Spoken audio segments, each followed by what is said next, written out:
আল্লাহ পাক মানুষ সৃষ্টি করে কি করেছেন সেটা জানার আগে আমরা এটা জানবো যে আল্লাহ রাব্বুল আলামিন যখন একা ছিলেন তারপর আল্লাহ পাক কি করেছেন। আল্লাহ পাক একা ছিলেন, তারপর আল্লাহ সৃষ্টি করেছেন আরশে আজিম। আল্লাহ পাক সৃষ্টি করেছেন কি? আরশে আজিম। আরশ কি জিনিস?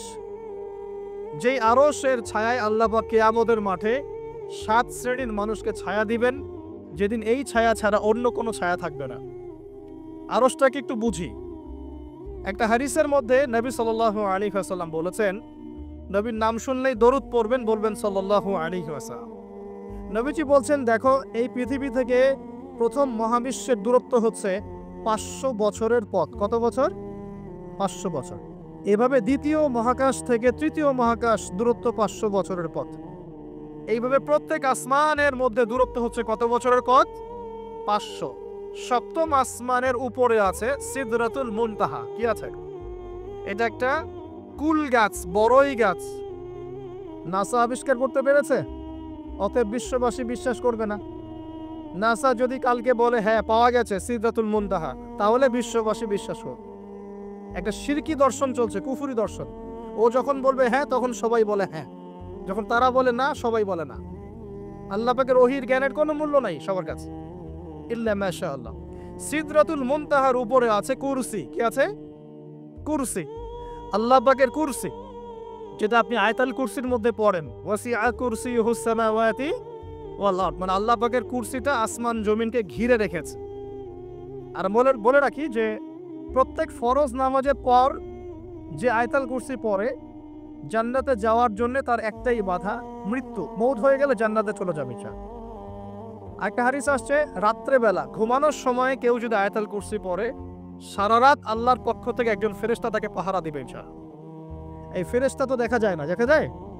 তো কয়দিন পর যদি বলে যে যা দেখা যায় না তা বিশ্বাস করা যাবে না, আসলে কিন্তু এপিস্টেমোলজি তাদের এটাই, যা দেখে না তা বিশ্বাস করে না। পশ্চিমারা কি ফেরেশতায় বিশ্বাস করে? কেন করে না? এটা তো একটা প্রশ্ন। উত্তরটা আমি বলছি আপনাদেরকে। কারণ তাদের জ্ঞান তত্ত্ব হচ্ছে যা চোখে দেখি না, যা পরীক্ষা নিরীক্ষা পর্যবেক্ষণে আসে না, তার কোনো অস্তিত্ব নাই। এটা ওদের ফিলোসফি অফ এডুকেশন, শিক্ষা দর্শন। এটাকে আমরা ফিলোসফি ভাষায় বলি এপিস্টেমোলজি বা জ্ঞান তত্ত্ব। জ্ঞান তত্ত্ব টিচার যারা আছেন তারা বুঝবেন। তাদের জ্ঞান তত্ত্ব এমন, আর আমাদের জ্ঞান তত্ত্ব উল্টা, টোটালি ডিফারেন্ট। আমরা কি বলি? আমরা বলি ওয়াকুলিল হাক্কু মির রাব্বিকুম, সত্য আল্লাহর পক্ষ থেকে আসে।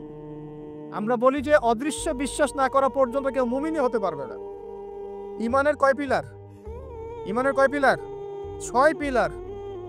আমানতু বিল্লাহি, আল্লাহর প্রতি বিশ্বাস করলাম, ওয়া মালাইকাতিহি, তার ফেরেশতাগণের প্রতি, ওয়া কুতুবিহি, আল্লাহ পাকের আসমানি কিতাব সমূহের প্রতি, ওয়া রুসুলিহি, আল্লাহ পাকের রাসূলগণের প্রতি, ওয়াল ইয়াউমিল আখির, পরকালের প্রতি, ওয়াল কদরি খায়রিহি ওয়া শাররি, তাকদীর বা ভাগ্যের ভালো মন্দের প্রতি। এই 6টার একটাও কি চোখে দেখা যায়? আল্লাহকে দেখেছেন? ফেরেশতা দেখেছেন? আমাদের নবীকেও কি দেখেছেন? শুধু কোরআনটা আপনি চোখের সামনে দেখছেন, আর কিচ্ছু আপনি দেখছেন না। পরকাল দেখেছেন? তাকদীর ভাগ্য দেখেছেন? কিচ্ছু দেখে নাই। এই 6টা পিলারে বিশ্বাস না করতে পারলে কেউ মুমিন হতে পারবে না। পারবে? আলিফ লাম মিম যালিকাল কিতাবু লা রাইবা ফি হুদাল লিল মুত্তাকিন। কারা মুত্তাকি? আল্লাযীনা ইউমিনুনা বিল গায়বি। এই যে 6টা গায়েবে যারা বিশ্বাস করে, এরা হলো মুমিন, মুত্তাকি।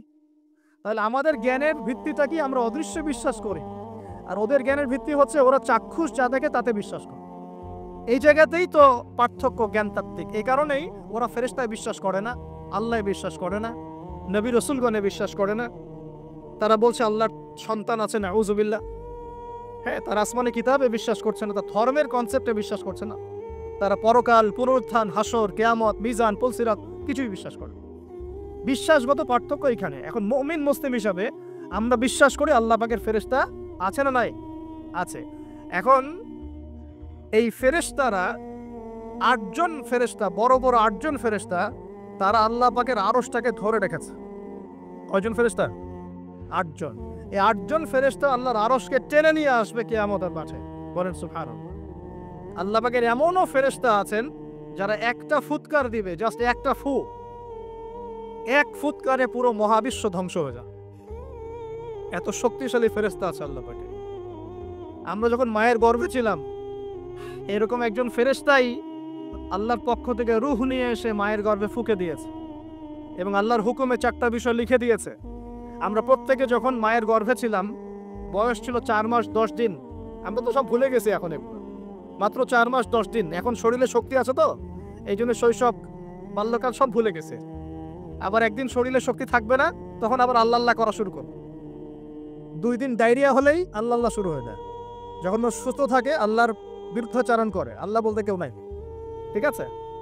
তো ওই ফেরেশতা লিখে দিয়েছেন 4টা জিনিস আল্লাহর পক্ষ থেকে। 1, সেই ব্যক্তির হায়াত কতটুকু হবে। 2, দুনিয়াতে রিজিক পাবে, কি কি রিজিক পাবে। 3 নাম্বার, তার কাজগুলো কি কি হবে, দুনিয়ায় কি কি কাজ করবে সে। আর 4 নাম্বার, তার সৌভাগ্য, সে সৌভাগ্যবান হবে না দুর্ভাগ্যবান হবে, মানে জান্নাতি হবে না জাহান্নামী হবে। এটা লিখে দেওয়া হয়ে গেছে। এখন এরকম 8 জন বড় বড় ফেরেশতা আল্লাহর আরশটাকে ধরে রেখেছে। আর আমরা বলছি কুরসির কথা। এই কুরসি আসমান জমিনকে ঘিরে আছে। আর আয়াতুল কুরসি যে ব্যক্তি তেলাওয়াত করবে, ইনশাআল্লাহ তাআলা আল্লাহর পক্ষ থেকে একজন ফেরেশতা তাকে সারা রাত পাহারা দিবে ইনশাআল্লাহ। কে অপরকে আল্লাহর জন্য মহব্বত করে। বয়ফ্রেন্ড গার্লফ্রেন্ড ট্রেডিশন বলা হচ্ছে না। বয়ফ্রেন্ড গার্লফ্রেন্ডের হারাম জেনার ভালোবাসা বলা হচ্ছে না। কি বলা হচ্ছে? দিনের জন্যে, আল্লাহর জন্যে দুজন পরস্পরকে ভালোবাসে, আল্লাহর জন্যেই বিচ্ছেদ ঘটে। 5 নাম্বার, সেই ব্যক্তি যাকে, যুবক ভাই শোনেন ভালো করে, সেই ব্যক্তি যাকে কোনো সুন্দরী নারী জেনার জন্য ডাকে। সুন্দরী উচ্চ বংশের কোনো মেয়ে নিজেই জেনা করার জন্য ডাকে, কিন্তু যুবক বলে আমি আল্লাহকে ভয় করি, ইন্নী আখাফুল্লাহ, আমি আল্লাহকে ভয় করি। এরকম যুবক আছে এখনো বাকি সমাজে? এখন তো ইচ্ছা করেই মানুষ জেনা করে। এখন তো জেনা এত সহজ, মানুষ 1000, 1500, 2000 টাকা দিয়ে জেনা করতে পারে। এই সমাজে জেনা সহজ, বিয়ে হয়েছে কঠিন। এই সমাজে জেনাটা সহজ হয়ে গেছে, বিয়েটা কঠিন হয়ে গেছে। এই জন্য বিয়ের ঝামেলা অনেকে যেতে চায় না। জেনা করেই তো আমি যা উদ্ধার করার করছি। বিয়ে করলে খাওয়াতে হবে, নিজের পায়ে দাঁড়াতে হবে, এই লাগবে সেই লাগবে, সুবহানাল্লাহ। কিন্তু প্রিয় ভাই মনে রাখবেন, যদি আপনি জেনা থেকে বেঁচে থাকতে পারেন, আল্লাহ পাক আপনাকে সাক্ষাৎ মৃত্যুর হাত থেকেও বাঁচাতে পারেন। এটা আমি এমনি বলি নাই, আমি দলিল দিচ্ছি। জেনা এমন একটা পাপ, যেই পাপ থেকে যদি কোনো যুবক নিজেকে বাঁচাতে পারে, আল্লাহ পাক তাকে সাক্ষাৎ মৌতের হাত থেকেও বাঁচাতে পারবে ইনশাআল্লাহ। কিভাবে? 3 বন্ধু যাচ্ছে রাস্তা দিয়ে, হঠাৎ করে ঝড়, বন্ধু 3 জন ঢুকে গেল গুহার মধ্যে। কিসের মধ্যে? গুহায়, যে পাহাড়ি এলাকায় আপনারা থাকেন যারা, গুহার মধ্যে। হঠাৎ করে পাহাড়ের পাথর দিয়ে গুহার মুখটা বন্ধ হয়ে গেল। এখন খোলার কোনো অপশন নাই। সবাই বলছে এখন 3 জন, এখন তো আমরা বের হতে পারবো না। সবাই সবার নেক আমলের ওসিলা দিয়ে আল্লাহর কাছে দোয়া করো। কিসের ওসিলা দিয়ে? নেক আমলের ওসিলা দিয়ে দোয়া করতে হয়। যে হাদিস, মৃত মানুষকে ওসিলা করে তার জন্যে নজর মানত জবাই করে দোয়া করতে হয় না। নিজের নেক আমলের ওসিলা দিয়ে আল্লাহর কাছে দোয়া করতে হয়। আল্লাহ পাক এখন দোয়া শুনলে, একজন বলছে আমি আমার পিতা মাতাকে খুব খেদমত করতাম, তাদেরকে দুধ পান না করে দুধ পান করাতাম না, নিজেও করতাম না, ছেলেদেরকে করাতাম না। আল্লাহ, এই কাজটা তোমার ভালো লাগলে আজকে গুহার মুখ থেকে পাথর সরিয়ে দাও। পাথর একটু সরে গেল। পাথর আল্লাহর কথা শোনে কিনা? শোনে না? সবাই আল্লাহর কথা শোনে। আগুন আল্লাহর কথা শোনে কিনা? ইব্রাহিমের জন্য আগুন ঠান্ডা হয়ে যায় নাই? আচ্ছা, তারপরে আরেকজন দোয়া করছে, আল্লাহ, আমার এক কর্মচারী ছিল, তার বেতন বাকি ছিল, সে বেতন না নিয়ে চলে গেছে, আমি সেই বেতনটা দিয়ে কিছু গবাদি পশু কিনেছি। আস্তে আস্তে গবাদি পশু বেড়েছে, অনেক দিন পর সে এসেছে টাকা চাওয়ার জন্য। তা আমি বলেছি সবই তোমার, সব নিয়ে চলে যাও। সে বলেছে আপনি কি ফাইজলামি করতেছেন আমার সাথে? আমার টাকা আমাকে দেন। বলছে না, তোমার টাকা দিয়ে আমি এটা কিনেছিলাম, আজকে বংশবৃদ্ধি হয়েছে, সব তোমার, নিয়ে যাও। সে নিয়ে গেল। সে বলছে আল্লাহ, এই কাজ যদি তোমার সন্তুষ্টির জন্য করে থাকি, আজকে আমাকে বাঁচাও, পাথর একটু সরে গেল। এবার তৃতীয় ব্যক্তি, এই ছেলে বলছে, যুবক ছেলে, আল্লাহ, আমার একজন চাচাতো বোন ছিল। কে ছিল? এই যে বয়ফ্রেন্ড গার্লফ্রেন্ড, খালাতো বোন, চাচাতো বোন, এখন তো বিচ্ছিরি অবস্থা। এখন এমন একটা অবস্থা, পশ্চিমা সভ্যতার রিপোর্টগুলো পড়ে দেখি, ভাইও বোনের সাথে জেনা করে। ওদের ওখানে নিজের আপন পিতার দ্বারাও মেয়ে সেক্সুয়াল হ্যারাসমেন্টের শিকার হয়। ওরা আমাদেরকে শেখায় এখন ভালো কোনটা মন্দ কোনটা। আর আমরাও আমাদের মাথাটা কবে যে বিক্রি করে দিলা, ওদের কাছ থেকে ভালো মন্দ শিখতে হচ্ছে। কোরআন সুন্নাহ বাদ দিয়ে ওদের কাছ থেকে ভালো মন্দ শিখতে হচ্ছে। তো চাচাতো বোনকে সে খুব ভালোবাসতো, তাকে সে পেতে চাইতো, মানে তার সাথে সেক্সুয়াল সম্পর্ক করতে চাই। আমাকে 1000 বা 100 স্বর্ণ মুদ্রা দিতে পারো, দিনার, তাহলে আমি তোমার সাথে সেক্স করব, মানে জেনা করব, নাউজুবিল্লাহ। তো সেই ছেলে অনেক কষ্ট করে এই টাকাগুলো বা এই দিনারগুলো অর্জন করে, কামাই করে, দিনরাত পরিশ্রম করে, ঠিক আপনারা যেমন করছেন আর। তো এরপর সে তার স্বর্ণ মুদ্রা দেয়, দিয়ে বলে যে এখন আমাকে আমার কাজ করতে দাও। তখন সেই মেয়ে রাজি হয়। ঠিক যে মুহূর্তে তারা সেক্সুয়াল সম্পর্কটা করবে, ঠিক ওই মুহূর্তেই এই মেয়ে বলে ওঠে, হে আল্লাহর বান্দা, আল্লাহকে ভয় করো। আমি সারা জীবন আমার সতীত্বকে ধরে রেখেছি, কাউকে দেইনি। আমি কারোর সাথে এরকম অন্যায় করি নাই। আমি খারাপ মেয়ে নই। তুমি আমার ইজ্জতটা নষ্ট করো না। কে বলছে কথা? মেয়ে। ওই অবস্থা থেকে কি একটা ছেলের উঠে আসা সম্ভব? এটা কি এতটাই সহজ? এটা কিন্তু সহজ না। সত্যি কথা বলতে এই বিষয়টা কিন্তু এতটাও সহজ না। যারা অবিবাহিত তারা হয়তো বুঝতে পারবে না, বিবাহিতরা বুঝতে পারছে। তো ওই অবস্থা থেকে সেই টাকাগুলো না নিয়ে সেই স্বর্ণ মুদ্রা মেয়েকে দিয়ে ওখান থেকে সেই ছেলে উঠে আসে আল্লাহর ভয়ে।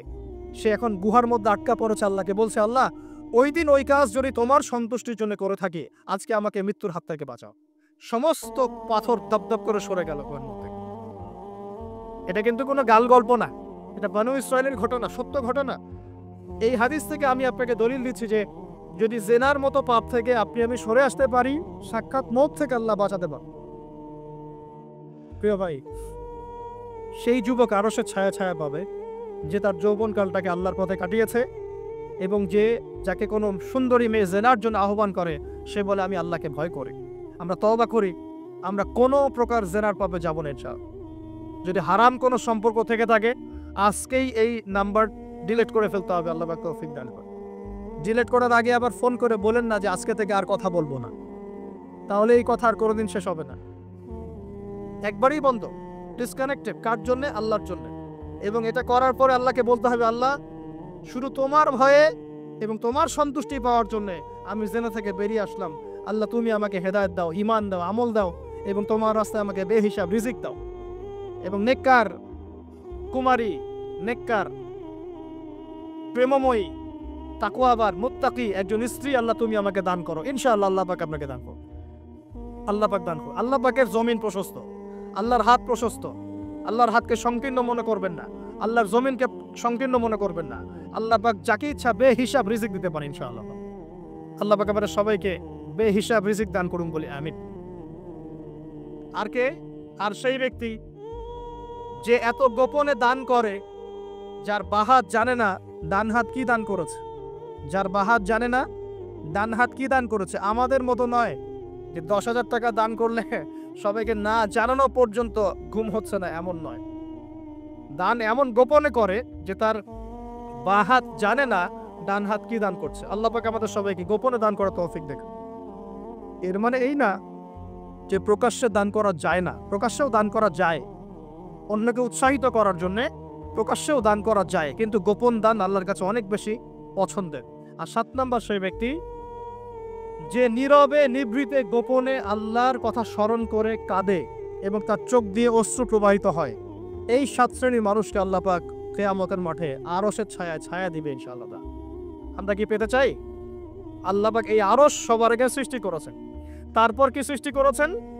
কলম। কি? কলম। কলম সৃষ্টি করে আল্লাহ পাক বলেছেন উকতুব, লিখো। কলম বলছে মাযা আকতুব, আমি কি লিখবো? আল্লাহ বলছেন কিয়ামত পর্যন্ত যা হবে সব লিখো।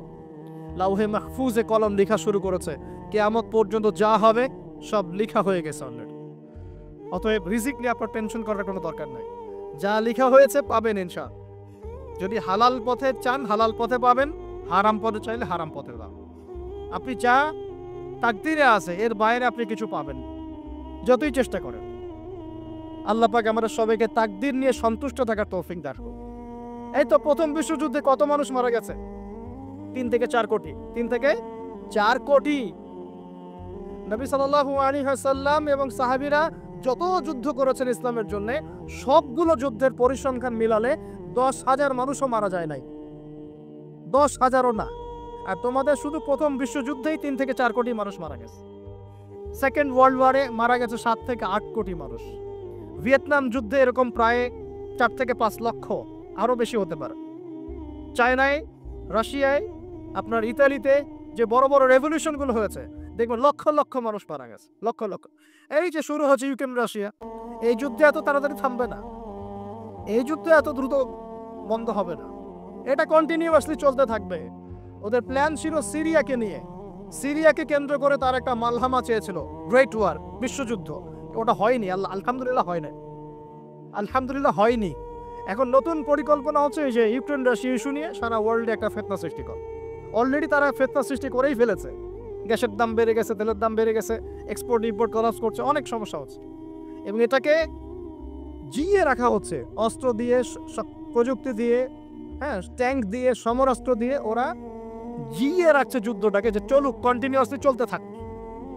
কারণ তাদের উদ্দেশ্য হচ্ছে পুরো বিশ্বে একটা ম্যাসাকার যুদ্ধ লাগানো। এটা আস্তে আস্তে আপনারা বুঝতে পারেন, আমাকে কিছুই বলতে হবে না, আস্তে আস্তে আপনারা এমনি বুঝতে পারেন।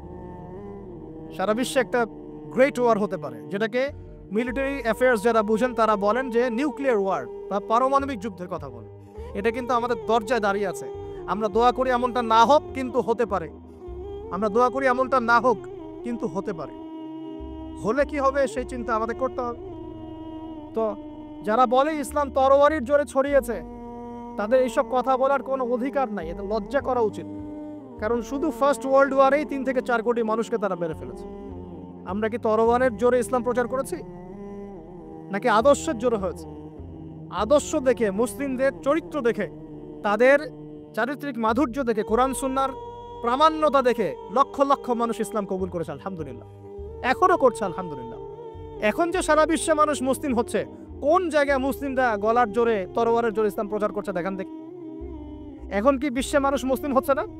হচ্ছে কি না? পশ্চিমা সভ্যতার মানুষরা মুসলিম হচ্ছে না? এখন কি আমরা যুদ্ধ করছি, তরবারি দিয়ে ওদেরকে ধরে রেখেছি, এই ইসলাম কবুল করে, এটা বলেছে? প্রিয় ভাইরা, এটা বলতে চাচ্ছিলাম, ফেরেশতারা বলেছেন রক্তপাত ঘটাবে আর ফাসাদ সৃষ্টি করবে। তারা কি সঠিক না ভুল? ফেরেশতারা সঠিক না ভুল? সঠিক। তারা কি গায়েব জানতেন? উত্তর না। তারা কিসের আলোকে বলেছেন? ওই যে বাসিরা, দূরদর্শিতা। জিন জাতি যা করেছে এরা তো তাই করতে পারে। আল্লাহ পাক কি বলছেন? আল্লাহ পাক বলছেন ইন্নী আ'লামু মা লা তা'লামুন, আমি যা জানি তোমরা তা জানো না। মানে আমার অনেক শুকরগুজার বান্দা থাকবে যারা আমার আনুগত্য করবে, আমার বিরুদ্ধাচরণ করবে না। আমরা ওই বান্দাদের অন্তর্ভুক্ত হতে চাই, আল্লাহ পাক কবুল করুন বলিয়া। এটা বলে রাখি যে জান্নাতের 120টা কাতার হবে। কয় কাতার? 120 কাতার। এর মধ্যে 80টা কাতার হবে উম্মতে মুহাম্মাদের মধ্য থেকে, আলহামদুলিল্লাহ। এবার আল্লাহ পাক আদম আলাইহিস সালামকে সৃষ্টি করলেন নিজ হাতে। সূরা সাদের মধ্যে আল্লাহ পাক বলেছেন খলাকতু বিয়াদাই, আমি নিজ হাতে ওকে সৃষ্টি করেছি। আল্লাহর হাত কেমন সেটা ব্যাখ্যা করার দরকার নাই, এগুলো নিয়ে চিন্তা করতে যাবেন না। আল্লাহ পাকের মতোই, কারোর সাথে সাদৃশ্যপূর্ণ নন।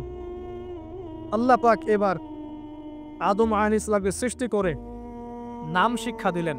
ওয়াল্লামা আদামাল আসমাআ কুল্লাহা, এই মহাবিশ্বের যত জ্ঞান আল্লাহ পাক আদম আলাইহিস সালামকে শিক্ষা দিলেন। বলেন সুবহানাল্লাহ। এখান থেকে দলিল পেলাম আমাদের পিতা বানর থেকে হয় নাই, আমাদের পিতাকে আল্লাহ পাক সৃষ্টি করেছে। আমাদের পিতাকে কে সৃষ্টি করেছেন? আল্লাহ রাব্বুল আলামিন। তাও আবার নিজ হাতে, মানে কি? ভালোবাসা দিয়ে, ভালোবেসে, মহব্বতের সাথে। এই খলাকতু বিয়াদাই, আমি নিজ হাতে সৃষ্টি করেছি, এই কথা মানুষ ছাড়া, আদম আলাইহিস সালাম ছাড়া অন্য কারোর জন্য আল্লাহ পাক বলেন নাই। অন্য সবার জন্য আল্লাহ পাক বলেছেন ইযা আরাদা শাইআন আইয়াকুলা লাহু কুন ফায়াকুন। যখন আল্লাহ পাক কিছু করতে চান খালি বলেন কুন, হও, ফায়াকুন, হয়ে যায়। ওখানে আল্লাহ পাক বলেন নাই সাগর সৃষ্টি করেছে হাত দিয়ে, এই গ্রহ নক্ষত্র সৃষ্টি করেছে আমার হাত দিয়ে। আল্লাহ পাক এমনটা বলেন নাই। আদম আলাইহিস সালামকে আল্লাহ পাক কত মহব্বত করেন, আল্লাহ পাক বলছেন যে আমি তাকে আমার নিজ হাতে সৃষ্টি করেছি। আজকে তোমরা শেখাচ্ছ মানুষকে, আস্তাগফিরুল্লাহ, যে মানুষ বানর থেকে হয়ে যায়। কত বড় কুফরি, কত বড় শিরক, কত বড় লজ্জা। নিজের সম্মান মানুষ নিজে ভাবে নষ্ট করতে পারে, নিজের সম্মান নিজে নষ্ট করতে পারে। আমাদেরকে আল্লাহ সৃষ্টি করেছেন আদম আলাইহিস সালাম থেকে। তারপরে যান, শুধু সৃষ্টি করেন নাই, আল্লাহ পাক সমস্ত নাম শিক্ষা দিয়েছেন। নাম মানে এখানে শুধু নাম, মঙ্গল, নেপচুন, প্লুটো এগুলো না। নাম মানে হচ্ছে জ্ঞান। নাম মানে কি? জ্ঞান। একটা এক্সাম্পল দেই, যখন আপনি বাচ্চাকে বলেন যে A for Apple, A for কি? অ্যাপল যে শেখাচ্ছেন, অ্যাপল বলতে কিন্তু সে শুধুমাত্র একটা ওয়ার্ড শিখে না, ও কিন্তু শিখে অ্যাপল মানে একটা এমন কিছু যেটা খেতে হয়। কি করতে হয়? খেতে হয়। যখন আপনি শেখান এ ফর অ্যান্ট, ও বুঝতে পারে অ্যান্ট হচ্ছে একটা সৃষ্টি, এটা চলাচল করে কালো কালো দেখতে, ও কিন্তু মাথার মধ্যে ওটা ছবি এঁকে নেয়। তো এটা নাম মানে শুধু নাম না, জ্ঞান। আল্লাহ পাক আদম আলাইহিস সালামকে সমস্ত জ্ঞান শিক্ষা দিলেন। আল্লামাল ইনসান মা লাম ইয়ালাম, আল্লাহ বলছেন আমি মানুষকে সেই জ্ঞান শিক্ষা দিয়েছি যা মানুষ জানতো না। মানে আমরা সৃষ্টিগতভাবে জ্ঞানী ছিলাম না, আল্লাহ পাক জ্ঞান শিক্ষা দিয়েছেন। কোন জ্ঞান শিক্ষা দিয়েছেন? যে জ্ঞান ফেরেশতাদেরও ছিল না। বলেন সুবহানাল্লাহ। আল্লাহ পাক জ্ঞান শিক্ষা দিয়ে ফেরেশতাদের সামনে নিয়ে গিয়ে বলছেন তোমরা এই নামগুলো বলো দেখি। ফেরেশতারা বলছেন লা ইলমা লানা ইল্লা মা আল্লামতানা, আল্লাহ আমাদের তো সেই জ্ঞান নাই, যা আপনি শিখিয়েছেন অতটুকুই জানি, এর বেশি জানি না। এবার আল্লাহ পাক বলছেন ইয়া আদম আম্বিহুম বিআসমাইহিম, আদম তুমি সব নাম বলে দাও দেখি। আদম আলাইহিস সালাম সমস্ত নাম ধর করে সব বলে দিলেন। আমাদের পিতা জ্ঞানী ছিলেন না? ছিলেন না। আল্লাহ পাক নিজে তাকে জ্ঞান শিক্ষা দিয়েছে। আর আমরা বলছি মানুষ আস্তাগফিরুল্লাহ অন্য প্রাণী থেকে আসছে। সুবহানাল্লাহ, কত অদূরদর্শী মানুষেরা, কত সুদূর প্রসারী একটা কুফরি মতবাদ। এবার আল্লাহ পাক আদম আলাইহিস সালামকে বলছেন তুমি নাম বলে দাও, তিনি সব নাম বলে দিলেন। এবার গিয়ে আল্লাহ পাক ফেরেশতাদেরকে বলছেন এবার তোমরা একটা কাজ করো, ইয কুলনা লিল মালাইকাতি ইসজুদু লিআদম, তখন আল্লাহ পাক বলছেন যে আমি ফেরেশতাদেরকে বললাম তোমরা সবাই এখন আদমকে সিজদা করো। বলেন সুবহানাল্লাহ। কত সম্মান আমাদের পিতার। মহাবিশ্বে ফেরেশতাদের সামনে আল্লাহ পাক তাকে সিজদা করালেন ফেরেশতাদেরকে দিয়ে। ফাসাজাদু, সবাই সিজদা করলো, ইল্লা ইবলিস। কে সিজদা করলো না? ইবলিস। এখানে একটা বিষয় মনে রাখেন, আমাদের পিতাকে কিসের কারণে সম্মানিত করা হয়েছে? শারীরিক গঠন, চেহারার সৌন্দর্য, টাকা পয়সা, রিজিক, কোনটার কারণে? এইটাই মনে রাখবেন। মুসলিম উম্মাহ যদি আজকে সারা বিশ্বের নেতৃত্ব দিতে চায়, সবাইকে জ্ঞানী হতে হবে, জ্ঞানের বিপ্লব ঘটাতে হবে। বলেন সুবহানাল্লাহ, বলেন আমিন। এই জ্ঞানের বিপ্লব ঘটাতে পারলে ইনশাআল্লাহ মুসলিম উম্মাহ আবার সেই জায়গায় যাবে যেখান থেকে আমরা এসেছি। জ্ঞান ছাড়া আমরা কিচ্ছু করতে পারবো না। আর এই জ্ঞান মানে শুধু একমুখী শিক্ষা নয়, জেনারেল শিক্ষা, ইসলামিক শিক্ষা, এই দুটাকে হারমোনিয়াসলি কম্বাইন্ড করতে হবে, করে এমন জ্ঞান অর্জন করতে হবে যেই জ্ঞান দিয়ে বিশ্বকে আমরা চ্যালেঞ্জ করতে পারি। এটাই এই বিশ্বের সবচেয়ে বড় চ্যালেঞ্জ এখন, মুসলিমদের সবচেয়ে বড় চ্যালেঞ্জ এখন এটাই। ইসলামিক শিক্ষা এবং জেনারেল শিক্ষাকে একত্রিত করে এমন প্রজন্ম তৈরি করা যে প্রজন্ম আগামী দিনে উম্মাকে নেতৃত্ব দেবে ইনশাআল্লাহ। এই একটা কাজ যদি কেউ করে যেতে পারে, আল্লাহ পাক তৌফিক দেখ, আমরা দোয়া করি আল্লাহ পাক এমন নেতা আমাদের উপরে নিয়ে আসুক যারা এরকম প্রজেক্ট লঞ্চ করতে পারে। বলেন আমিন। দোয়া করতে কোনো সমস্যা? অথবা যদি কেউ হাল না ধরে, আল্লাহ পাক যেন এমন কিছু মানুষ তৈরি করে দেন যারা এই জ্ঞানতাত্ত্বিক বিপ্লব নিয়ে কাজ করবে ইনশাআল্লাহ। এটা সবচেয়ে ইম্পর্টেন্ট কাজ এখন, না হলে আজকে থেকে 20-30 বছর পরে এই প্রজন্মকে আপনি আর খুঁজে পাবেন না।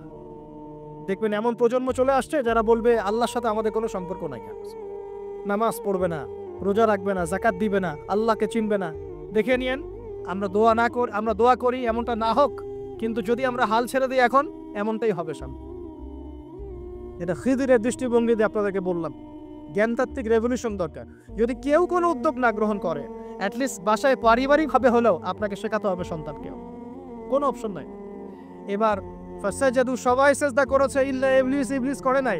কেন করছে না? ইবলিসের সমস্যাটা কি? ইবলিসকে আল্লাহ পাক জিজ্ঞাসা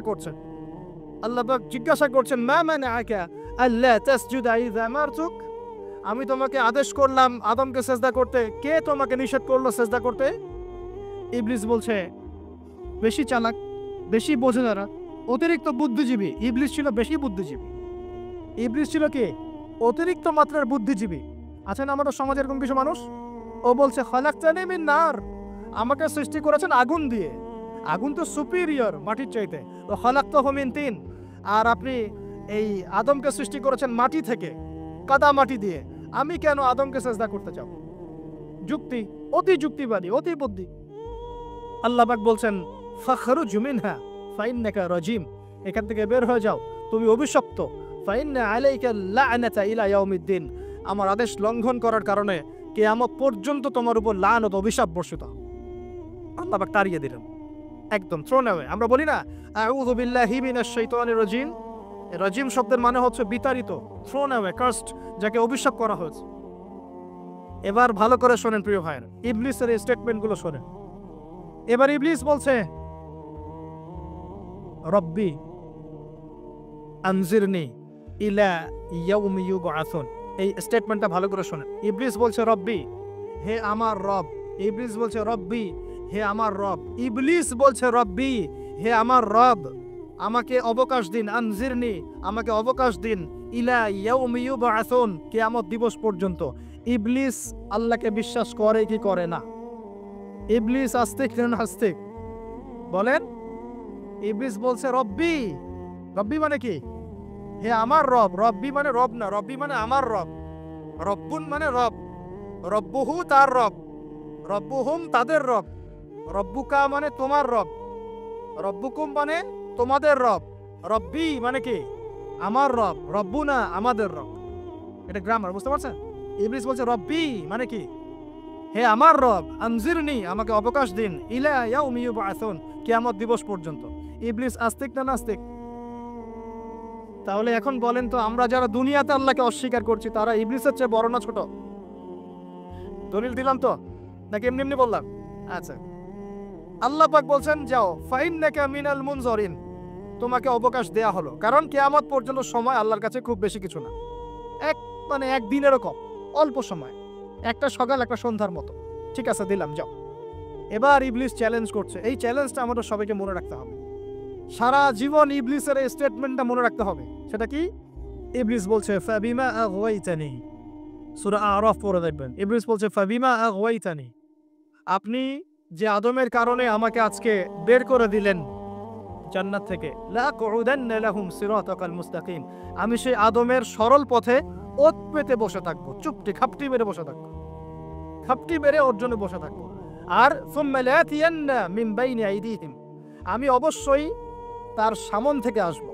সুম্মা লাতিয়ান্নাহুম মিন বাইনি আইদিহিম, আমি আদম সন্তানদের সামন থেকে আসবো, সামন থেকে মানে সরাসরি ওয়াসওয়াসা দিব। ওয়া মিন খালফিহিম, পেছন থেকে আসবো মানে পিছন থেকে ওয়াসওয়াসা দিব। ওয়া আন আইমানিহিম, ডান দিক থেকে ওয়াসওয়াসা দিব। ওয়া আন শামাইলিহিম, বাম দিক থেকে আসবো।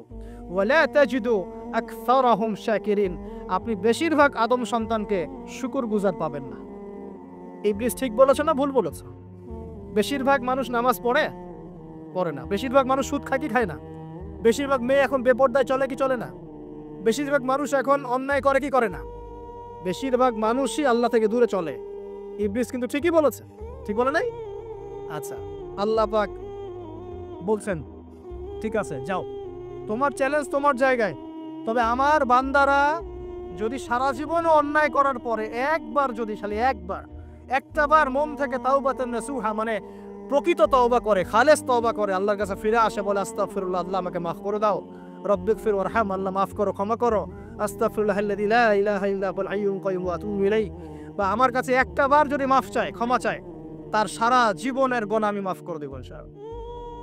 আর কি চাই? ওই যে বললাম না, আমাদেরকে ভালোবেসে আল্লাহ সৃষ্টি করেছেন। এবার ইবলিস চলে গেল, আর আদম আলাইহিস সালামের পাঁজর থেকে আল্লাহ পাক সৃষ্টি করলেন হাওয়া আলাইহিস সালাম। বলে সুবহানাল্লাহ। কারণ সঙ্গিনী ছাড়া আমরা চলতে পারবো না। পারবো?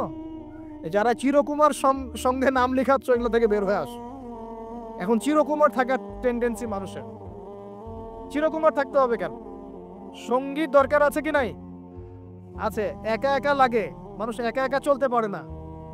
ইব্রাহিম আলাইহিস সালাম একা চলে আসছেন, তার সাথে সারা আলাইহিস সালাম ছিলেন। আমাদের নবীজি যখন একা, তার সাথে খাদিজা রাদিয়াল্লাহু আনহা ছিলেন। ঠিক আছে? ঠিক একইভাবে আদম আলাইহিস সালাম একা একা জান্নাতে, আল্লাহ পাক তার পাঁজর থেকে সৃষ্টি করলেন কাকে? হাওয়া আলাইহিস সালাম। বলে রাখি, হাওয়া আলাইহিস সালাম ছিলেন পৃথিবীর সবচেয়ে সুন্দরী নারীদের একজন। দুজন নারীকে সবচেয়ে সুন্দরী বলা হয়। কয়জন? একজন হাওয়া আলাইহিস সালাম, আর একজন ইব্রাহিম আলাইহিস সালামের স্ত্রী সারা আলাইহিস সালাম। মনে থাকবে? এখানে মনে রাখবেন, নিজে যদি পবিত্র থাকেন, নিজের চরিত্রকে পবিত্র রাখেন, ইনশাআল্লাহ আপনি সব দিক থেকে ভালো একজন মেয়ে পাবেন ইনশাআল্লাহ। নিজের চরিত্র ঠিক থাকবে না, জেনা করবেন, 10 ঘাটের পানি খেয়ে আসবেন, দেখবেন যাকে বিয়ে করেছেন ও 15 ঘাটের পানি খেয়ে আস। সতর্ক থাকবেন, আল্লাহ পাক হেফাজত করুন না, বলি আমিন। এবার তারা দুজন জান্নাতে থাকতে লাগলেন। আল্লাহ পাক বলছেন, একটু মনোযোগ দেন, আল্লাহ বলছেন যে তোমরা দুজন জান্নাতে থাকো। ফাকুলা মিনহা রাগাদান হাইসু শি'তুমা, জান্নাতে যা ইচ্ছা তোমরা খাও, কোনো সমস্যা নেই, থাকো, খাও। ওয়ালা তাকরাবা হাদিহি শাজারা, কিন্তু একটা আদেশ করছি তোমাদেরকে, এই যে গাছটা দেখছো, এই গাছের কাছেও যাবে না। শব্দগুলো বোঝার চেষ্টা করে। আল্লাহ পাক বলছেন না যে গাছের ফল খাবে না, আল্লাহ পাক বলছেন গাছের কাছেও যাবে না। ঠিক যেমন আল্লাহ বলছেন ওয়ালা তাকরাবু আমওয়ালাল ইয়াতীম, এতিমের মালের কাছেও যাবে না। আল্লাহ বলছেন না এতিমের মাল খেও না। আল্লাহ বলছেন ওয়ালা তাকরাবু জিনা, জেনার কাছেও যেও না। আল্লাহ কিন্তু বলছেন না জেনা করো না। ঠিক একই ভাষায় আল্লাহ পাক বলছেন ওয়ালা তাকরাবা হাযিহিশ শাজারা, তোমরা দুজন এই গাছের কাছেও যাবে না। That's all. আর কোনো সমস্যা নেই, জান্নাতে থাকো। এবার তারা জান্নাতে থাকতে লাগলেন। থাকতে থাকতে এক পর্যায়ে ইবলিস ওয়াসওয়াসা দেওয়া শুরু করলো। কি ওয়াসওয়াসা দিল যে আমাদের পিতা মাতা সেখানে চলে গেলেন? ভাবার বিষয় তো নাকি? কি এমন বলল ইবলিস যেটা আমাদের পিতা মাতা রিসিভড হয়ে গেলেন? এই কথাটা আছে সূরা তাহায়। কোন সূরা? সূরা তাহা পড়ে দেবে। আল্লাহ পাক বলছেন ইবলিস আমাদের পিতাকে বোঝাচ্ছে, বলছে ইয়া আদম, হে আদম, হাল আদুল্লুকা, আমি কি তোমাকে জানিয়ে দিব, আমি কি তোমাকে জানিয়ে দিব, খবর দিব, আলা শাজারাতিল খুলদি ওয়া মুলকিন লা ইয়াবলা, এমন একটা গাছের কথা কি জানিয়ে দিব যেই গাছের কাছে গেলে বা তার ফল খেলে তুমি দুটো জিনিস পাবে, চিরস্থায়িত্ব পাবে, কোনোদিন মরবে না, আর বিশাল ক্ষমতার মালিক হবে। অন্য আয়াতে আসছে যে তোমরা ফেরেশতা হয়ে যাবে। এই দুটো কথা। তাহলে কি প্রলোভন দিল? চিরস্থায়িত্বের প্রলোভন এবং কি অমরত্বের প্রলোভন, অমরত্ব এবং ক্ষমতা। একটু মনোযোগ দেন। এই দুনিয়াতে যারা আল্লাহর পথ থেকে বিচ্যুত হয়ে গেছে বেশিরভাগ এই দুইটার ফাঁদে পড়েছে, হয় ক্ষমতার ফাঁদে, না হলে দুনিয়ার এই যে মোহ, অমরত্ব, দুনিয়ার জীবন নিয়ে পড়ে থাকা, এই দুনিয়ার প্রেমেই মানুষ নিজের পথ হারিয়ে ফেলেছে। এই দুটোই হয়েছে। এক পর্যায়ে পিতা মাতা চলে গেলেন, ফল খেয়ে ফেললেন। যদিও বা ফল খাওয়ার কথাটা কোরআনে নাই, কোরআনে আছে তারা গাছের কাছে চলে গেলেন। কি হলো গাছের কাছে যাওয়ার পরে? ফালাম্মা যাকাশ শাজারা, ফালাম্মা যাকাশ শাজারা, আল্লাহ পাক বলছেন যখন তারা গাছের কাছে চলে গেলেন। ভাই লক্ষ্য করেন, যখন তারা গাছের কাছে চলে গেলেন প্রথম যে ঘটনা ঘটলো, বাদাত লাহুমা সাওআতুহুমা, তাদের যে কাপড় ছিল জান্নাতের কাপড়, গায়ে কাপড়টা থাবাস করে খুলে পড়ে গেল। এখানে যদি আপনার কাপড়টা খুলে যায় কেমন লাগবে? বা কেউ যদি জোর করে কাপড় আপনার খুলে ফেলে কেমন লাগবে? কেউ যদি 10 জন জোর করে ধরে আপনার কাপড় খুলে দেয় কেমন লাগবে? আপনি নিজের জীবনের চাইতে বেশি কাপড়টা ধরে রাখার দিকে মনোযোগী হবেন না? আমাদের পিতা মাতাকে শয়তান জান্নাতে ফেরেশতাদের সামনে নগ্ন করে দিল, কাপড় খুলে পড়ে গেল। তার মানে জান্নাতে আমাদের পিতা মাতাকে নগ্ন করেছে কে? ইবলিস। তাহলে দুনিয়াতে যারা এখন আমাদের গা থেকে কাপড় খুলতে চায়, বেপর্দায় চলতে চায়, পর্দাকে কুপ্রথা বলে, কুসংস্কার বলে, যারা বলে যে অশ্লীলতার বিপ্লব ঘটুক, পোশাকের কোনো বাধ্যতার নিয়ম না থাকুক, সবাই স্বাধীন, যারা নগ্নতা অশ্লীলতার প্রসার চায়, যারা মুসলিমদের গা থেকে কাপড় খুলতে চায়, এরা তাহলে কার হয়ে কাজ করছে? যেই কাজ শয়তান করেছে জান্নাতে ওই কাজই তারা করছে এখন জমিন। কথা কি প্রমাণ করতে পারলাম? প্রথম দুর্ঘটনা কোনটা? প্রথম দুর্ঘটনা এটা নয় যে তারা আল্লাহর হুকুম আহকাম ত্যাগ করেছেন, আল্লাহকে অস্বীকার করেছেন, কুফরি করেছেন, শিরিক করেছেন, এগুলো হয়নি প্রথমে। সর্বপ্রথম দুর্ঘটনা হয়েছে গা থেকে কাপড় খুলে পড়ে গেছে, তাও জান্নাতে সবার সামনে। এবার আমাদের পিতামাতার কি অবস্থা চিন্তা করেন। লজ্জাস্থান প্রকাশিত হয়ে গেছে। এবার তারা জান্নাতের গাছের পাতা ছিঁড়ে ছিঁড়ে ছিঁড়ে গা এই লজ্জাস্থান ঢাকা শুরু করলেন। এটা সূরা আরাফের মধ্যে আছে। এবার আল্লাহ পাক তাদেরকে বললেন আলাম আকুল লাকুমা, আমি কি তোমাদের দুজনকে বলি নাই ইন্নাশ শাইতানা লাকুমা আদুউম মুবিন, শয়তান তোমাদের স্পষ্ট শত্রু, আমি কি তোমাদেরকে বলি নাই? এবার আমাদের পিতামাতা দরদর করে চোখের পানি ফেলে দিয়ে আল্লাহকে বলছেন রব্বানা যালামনা আনফুসানা ওয়া ইল্লাম তাগফির লানা ওয়া তারহামনা লানাকুনান্না মিনাল খাসিরিন। এই দোয়া করার পর আল্লাহ পাক তাদেরকে মাফ করে দিলেন, বলে সুবহানাল্লাহ। কিন্তু জান্নাতে আর থাকা হলো না, জান্নাতে আর থাকা হলো না। আমরা অনেকে মনে করি এই ঘটনার কারণে হয়তো আল্লাহ পাক তাদেরকে নামিয়ে দিয়েছেন। এই কথাও ঠিক না। কেন ঠিক না? কারণ আল্লাহ পাক দুনিয়া সৃষ্টি করেছেন আগে, আর আল্লাহ আগেই মানুষ সৃষ্টি করার আগেই আল্লাহ পাক বলেছেন দুনিয়াতে আমার খলিফা পাঠাবো। তার মানে দুনিয়াতে যে আদম আলাইহিস সালামকে পাঠানো হবে এটা আগে থেকেই লেখা ছিল। এবার নামিয়ে দিচ্ছেন আল্লাহ পাক, কুল নাহবিতু মিনহা জামিআ, তোমরা সবাই এখন নেমে যাও। কে কে নেমে যাও? আদম, হাওয়া, ইবলিস সব নেমে যাও। কোথায় নেমে যাও? দুনিয়াতে নেমে যাও। এই হাদিসটা কি জানেন? হাদিসটা শুনে রাখেন। এটা আখিরুজ জামান বা কিয়ামতের আলামত সংক্রান্ত হাদিসগুলোর মধ্যে পাবেন। আল্লাহর রাসূল সাল্লাল্লাহু আলাইহি ওয়াসাল্লাম বলেছেন কিয়ামতের আগে আগে আমার উম্মতের মধ্যে, ভালো করে শোনেন, কিয়ামতের আগে আগে আমার উম্মতের মধ্যে একদল মানুষ বের হবে যারা মদ পানকে হালাল মনে করবে। কাকে? মদ পান করাকে হালাল মনে করবে। যারা বাদ্যযন্ত্র, গায়িকা, নায়িকা এগুলো নিয়ে নর্তকী নাচাবে রাতের বেলা, এগুলোকে হালাল মনে করবে। যারা অশ্লীলতা, বেহায়াপনাকে জায়েজ করে নিবে। ঠিক আছে, এরকম কয়েকটা পাপের কথা বলে নবীজি বলছেন একদিন সকালবেলা আল্লাহ পাক তাদেরকে ঘৃণিত বানরে পরিণত করবেন। এটা হবে সামনে, কখন কিভাবে হবে আল্লাহ ভালো জানেন। এবার আমি কনসেপ্টে চলে আসি। এই যে পৃথিবীতে নেমে আসলাম, তাহলে আমরা কোত্থেকে আসছি ভাই? আমরা কি পৃথিবীর অধিবাসী ছিলাম? আমরা জান্নাতে ছিলাম, ওখান থেকে আল্লাহ পাক পাঠিয়েছে। এবার পৃথিবীতে এসে আদম আলাইহিস সালামের যুগে খুব একটা দুর্ঘটনা ঘটে নাই, একটা ঘটেছে। কয়টা? একটা। ভাই হাবিলের কোরবানি কবুল হয়, কাবিলের অন্তর্দাহ হয়, জ্বালা হয়। কেন হাবিলেরটা কবুল হবে, কাবিলের কেন হচ্ছে না? এই হিংসার বশবর্তী হয়ে কাবিল হাবিলকে হত্যা করে ফেলে। হত্যা করে লাশটা দাফন করার পদ্ধতিও তার জানা ছিল না। আল্লাহ কাককে পাঠালেন, কাককে দেখে সে শিখলো। প্রথম দুর্ঘটনা হচ্ছে হাবিল কাবিলের দুর্ঘটনা। বলে রাখি, আজকেও নিজের ভাইয়ের বেশে বহু কাবিল মুসলিম সমাজের মধ্যে ঘুরে বেড়ায়। নিজের ভাইয়ের লেবাসে, পোশাকে, সুরতেই বহু কাবিল এখনো কিন্তু মুসলিম সমাজে ঘুরে বেড়ায়। তো আমরা কাবিলদেরকে কাবিলের পরিণতি সম্পর্কে সচেতন করতে চাই। হাবিল বলেছিল, তুমি যদি আমাকে মারতে আসো, আমি তোমাকে মারার জন্য হাত বাড়াবো না। হাবিল জান্নাতে যাবে আর কাবিল জাহান্নামে যাবে। কেন কাবিল জাহান্নামে যাবে? নবীজি বলেছেন, পৃথিবীর প্রথম হত্যাকাণ্ড সংগঠিত করেছে কাবিল। এ কারণে পৃথিবীতে যত খুন হবে, সমস্ত খুনের পাপের একটা অংশ কাবিলের আমল নামায় যোগ করা হবে। বলে নাউজুবিল্লাহ। একটা কথা মনে রাখবেন, সদকায়ে জারিয়া যেমন আছে, গুনাহে জারিয়াও আছে। একটা মদের দোকান দিয়েছেন, যত মানুষ মদ খাচ্ছে, সমস্ত গুনার একটা অংশ আপনার কাঁধে আসছে। সিনেমা হল করেছেন, মানুষ সারাদিন নেকড়া ছবি দেখে, নগ্ন ছবি দেখে, যত মানুষ এখানে পাপ করবে, সমস্ত পাপের একটা অংশ আপনার কাঁধে যাবে। আবার একটা মাদ্রাসা করেছেন, যত মানুষ এখানে দ্বীনি ইলম শিখবে, এই নেকির একটা অংশ আপনি পাবেন ইনশাআল্লাহ। মরে গেলেও কবরে পাবেন ইনশাআল্লাহ। আল্লাহ পাক আমাদের সবাইকে সদকায়ে জারিয়া করার তৌফিক দেন, গুনাহে জারিয়া থেকে বাঁচিয়ে রাখুন। খুব খেয়াল রাখবেন, আল্লাহ পাক আমাদের হেফাজত করুন বলি আমিন।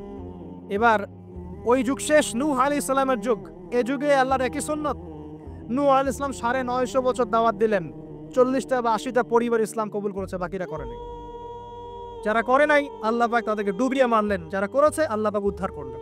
সোজা কথা। আজকে সারা পৃথিবীতে যত মানুষ আমরা বেঁচে আছি না, আমরা কোনো না কোনো ভাবে ওই 80 পরিবারের সদস্য। আমরা ভাই ভাই, আমরা ওই ফ্যামিলি, 80 ফ্যামিলি অন্তর্ভুক্ত। কিরকম করে? নূহ আলাইহিস সালামের 4 সন্তান ছিল। কয় সন্তান? এক সন্তানের নাম হচ্ছে হাম। কি নাম? হাম। হাম ছিল একটু কালো বর্ণের।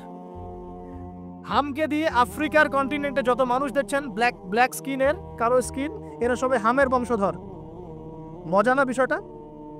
মানুষের অস্তিত্ব পৃথিবীতে, ইতিহাস, এগুলো খুব ইন্টারেস্টিং টপিক। ইতিহাস পড়তে থাকলে আপনি ডুবে যাবেন। কত কি যে বিশ্বে হয়েছে আর কত কিছু হবে সামনে, সুবহানাল্লাহ। তখন আপনার অস্তিত্ব জানান দিবে যে আমি কত ক্ষুদ্র, মহাবিশ্ব কত বড়, আল্লাহ কত বড়, কত সময় চলে গেছে আর আমি এই সময় কি করছি। এক ভাইয়ের নাম শাম। এই শামকে কেন্দ্র করে এই আরবের যে মানুষগুলো আছে, আরব, অ্যারাবিয়ান, এরা শামের বংশধর। আরেক ভাইয়ের নাম ইয়াফাস। কি নাম? ইয়াফাস। ইয়াফাসের বংশধর হচ্ছে পশ্চিমারা, মানে রোমক যারা, তারা। আরেক ভাইয়ের নাম ছিল কেনান। কি নাম? কেনান। এ ঈমান নিয়ে আসে নাই, ওই যে প্লাবনে ডুবে মরে গেছে। মরে যাওয়ার পরে আদম আলাইহিস সালাম বলেছিল, আল্লাহ আমার পরিবারের অন্তর্ভুক্তকে মাফ করে দাও। আল্লাহ বলেছেন, লাইসা মিন আহলিক, সে তোমার পরিবারের কেউ না। নবীর সন্তান হওয়ার পরেও ঈমান না আনার কারণে সে জাহান্নামে গেছে। আর আমরা আর কি এমন মানুষ, অমুক আলেমের সন্তান, অমুক বক্তার সন্তান, হ্যাঁ, অমুক পীরের নবাবজাদা, অমুক তমুক, এইসব বড়াই করে লাভ নেই। আমল, আকীদা, ঈমান যদি ঠিক না থাকে, আমাদের বংশ পরিচয় আমাদেরকে বাঁচাতে পারবে না। আমাদের দেশ, জাতীয়তাবাদ, বর্ণ বাঁচাতে পারবে না। যার যার কবরে তাকে যেতে হবে। নিজের আমল নিয়ে ফিকির করেন, নিজের কবর নিয়ে ফিকির করেন, অন্যের দিকে চোখ দেওয়া বন্ধ করেন, আগে নিজের কবরে ফিকির করেন। আল্লাহ পাক সবাইকে তৌফিক এনায়েত করুন বলিয়া। যারা বুদ্ধিমান তারা নিজেকে নিয়ে ব্যস্ত থাকে, যারা অহংকারী, উদ্ধত, এরা মানুষের পিছনে পড়ে থাকে। আল্লাহ পাক আমরা সবাইকে নিজের চেহারা আয়নায় দেখার তৌফিক দান করুন। প্রিয় ভাইরা, নূহ আলাইহিস সালামের যুগ চলে গেল, 950 বছর দাওয়াত দেওয়ার পরে এই পরিণতি হয়েছে। এরপরে আসছে ইব্রাহিম আলাইহিস সালামের সময়। আল্লাহ পাক তাকে উদ্ধার করেছেন, অগ্নি পরীক্ষা থেকে বাঁচিয়েছেন, নমরুদকে আল্লাহ পাক ধ্বংস করেছেন। আল্লাহ পাক এরপরে এনেছেন আদ জাতির হুদ আলাইহিস সালাম এবং তার অনুসারীদেরকে আল্লাহ পাক বাঁচিয়েছেন, বাকিদেরকে ধ্বংস করে দিয়েছেন ঝড় দিয়ে, বায়ু প্রবাহ দিয়ে। সামুদ জাতি এসেছে, সামুদ জাতিকে আল্লাহ পাক ধ্বংস করেছেন বজ্রপাত দিয়ে, বিদ্যুৎ দিয়ে। আর সালেহ আলাইহিস সালাম এবং তার অনুসারীদেরকে বাঁচিয়ে দিয়েছেন। ফেরাউনের যুগ এসেছে, আল্লাহ পাক মূসা আলাইহিস সালাম এবং বনু ইসরাইলকে বাঁচিয়েছেন, ফেরাউনকে ডুবিয়ে মেরেছেন লোহিত সাগরে। ঈসা আলাইহিস সালামের যুগ আসছে, একই সুন্নাত। ঈসা আলাইহিস সালামকে আল্লাহ পাক শুধু রক্ষাই করেন নাই, নিজের কাছে উঠিয়ে নিয়েছেন। সুবহানাল্লাহ।